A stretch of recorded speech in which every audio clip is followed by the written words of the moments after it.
Hi, this is Tiffany Rose. Welcome back to my channel. I am a leading mortgage coach, been a top mortgage lender for over 23 years, won a ton of awards, funded millions of dollars in funded loans, and I've made millions in real estate. And I want to tell you today what the number one wealth killer is and the number one financial mistake that people make. So let's do the financial mistake first. All right. So the number one, there's a ton of them. I almost had trouble choosing what 2, 3, 4, 5 would be because after number one, they're all even in my opinion. So number one is holding on to high interest debt. So I see it all the time. If you're a homeowner, and I see this a ton of times, people have either equity in their house, equity lines, they have cash in the bank, but they have $20,000 in credit card debt. So I'm like, okay, Mr. and Mrs. Borrower, why do you have $20,000 in cash in your savings, but you have $20,000 in credit card debt and you're spending thousands of dollars a month in high interest debt? It's this weird safety cushion. And really what you're doing is you're giving into fear when you do that. So if you're well, I don't know, what if something unexpected comes up, or I want access to cash, or what if the whole world falls apart? I need that money. Well, if the whole world's falling apart, you can get a credit card advance, and if the world is really falling apart, you're not going to be able to access that money in your ATM anyways, right? That's why you buy gold and silver and all this other cool stuff that you can invest in to protect your assets more. Okay, so holding on to high interest debt is the number one financial mistake that I see all the time. I have pulled so much credit.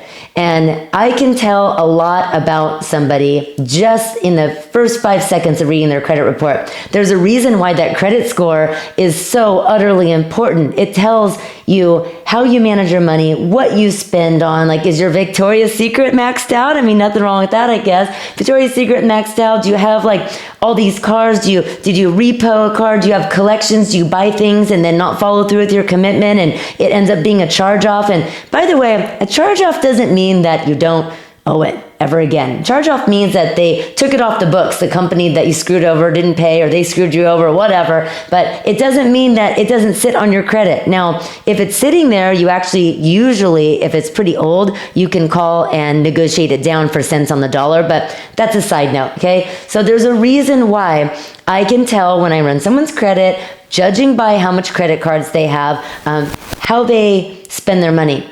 Now, let me tell you some of the reasons why people get into high debt. So you probably have debt because you don't value your money. So I always encourage my students and everyone I talk to, have a date with your money. This is what's going to help you really gain that wealth over time. Consistency compounds, law of process. There's so much things that are tied into making that money and actually valuing it. So I always tell everyone to date your money every single morning. And if you find that it's a little bit painful to look at your bank statements, maybe there's a little bit of guilt, what you spent the next day or the day before, DoorDash or Uber, or spent too much money at the bar, the strip club, or whatever, who cares? So if you don't date your money and you get a little bit squeamish looking at your bank statement the next day, or when you pull up your online bank account, it's because you're not spending wisely. So you just don't even want to look at it. You don't even want to think about what happened last night. If you don't value your money, think of it like a love relationship. If you don't value your money, if you don't date your money, it's like a relationship, a boyfriend, a girlfriend, a spouse.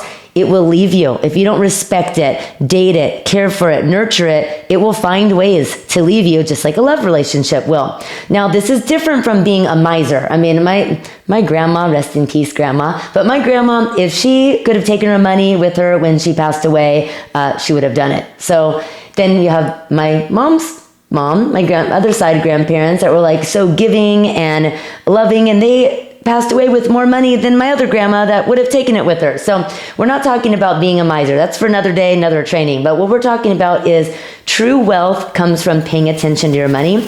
And if you're running up credit card debts, it's probably because you're just feeling like it doesn't even exist. You go to Target, you go to buy milk or that one thing, you spend $400, you're oopsie, and you put it on a credit card, and it makes you feel like the money didn't leave your bank account. Boy, are you setting yourself up for future pain and agony, okay? So if you don't value your money is going to potentially leave you. I have to have my notes over here. So overspending on things like I said, Target, DoorDash, going to the bar and just buying rounds of drinks for everybody.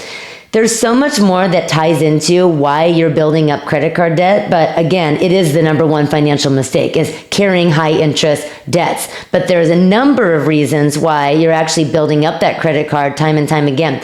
Most people, by the time you pay off your credit card, if you get lucky enough to, within months, it's already ran back up. So we have to take a deeper look into the financial mistake, yes, but take a deeper look into what is blocking your wealth. What decisions are you making about your money that's creating that over and over and over again? So are you giving into fear, and you're fearful that if you use the money that's in your savings account, it won't get replenished? So that's why you're using your credit card. So when you stay too far in the lack and you're not in that like money flows easily and frequently mindset, it's going to be tough for you to pull in that money. So you're blocking your money when you're making decisions out of fear, and you're keeping the money in the bank, but you're running up the high interest, debt. So another thing is renting. If you are renting and you are not getting that big tax refund. So when you're renting and you don't have a write-off as big as you want, when you buy a home, you actually get more money out of your paychecks because you don't have to claim 0 or 1, or I'm not a CPA, can't give official financial advice, but when you're renting, you don't have as much write-offs. You don't have the mortgage interest, the property taxes like you do when you own a home. So what a lot of my clients do is if they get in a little tax trouble or a little debt trouble they owe at the end of the year at the IRS, because you have that write-off, you actually are getting a refund so you can pay off your credit card. You can pay off a little bit of that IRS debt that you accrue, so you get more write-offs. So not owning a home is a big mistake, and a lot of the reasons why you may be running up the credit card. So the wealth killer over time, like the number one wealth killer over time, is again, not investing in real estate, keeping that credit card debt usage high, but not dating your money, and really like being fearful around money. So if you want true wealth, you have to understand that money is just a tool. Money is a piece of paper. It's the energy that you put behind it.